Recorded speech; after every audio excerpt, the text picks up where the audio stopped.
talk a little bit about what schools care about most. In terms of admissions, often schools will really look for academic rigor as the most important thing. Often universities are really evaluating this very carefully. So if you're looking for a selective school, there's a good checklist to follow. You want to make sure that you're going to do 4 years of a language, no matter what, even if you're a science or math person. If that's a challenge, there are like alternative ways to get this done that are not so hard and that you can maybe ease yourself in to finishing those 4 years. But for the most part, 4 years of language, that's a good rule of thumb to maintain academic rigor. The highest level classes that you can take without compromising your grade point. We like to see 3 years of science at least, and those 3 years of science should be physics. There should be a physics, there should be a biology, and there should be a chemistry. 4 years of English, that's a requirement for most high schools, so that one we never have to really worry about. And you want to make sure that your student has at least 3 years of social science, and that you have a US history and some kind of Euro.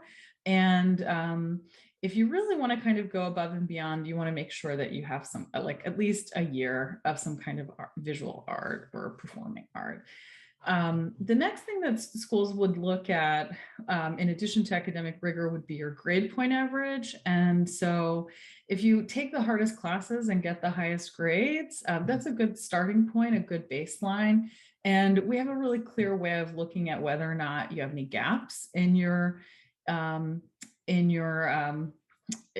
academic rigor. Often students with IB diploma, for instance, they'll take only like one science throughout, or 2 sciences, and the third science becomes a really big challenge. So that's something that schools are used to seeing.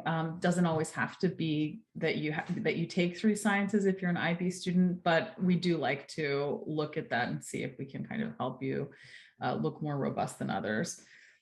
We also look at non-academic factors, so extracurricular factors. Do you have international awards, national awards, state or regional, high school, or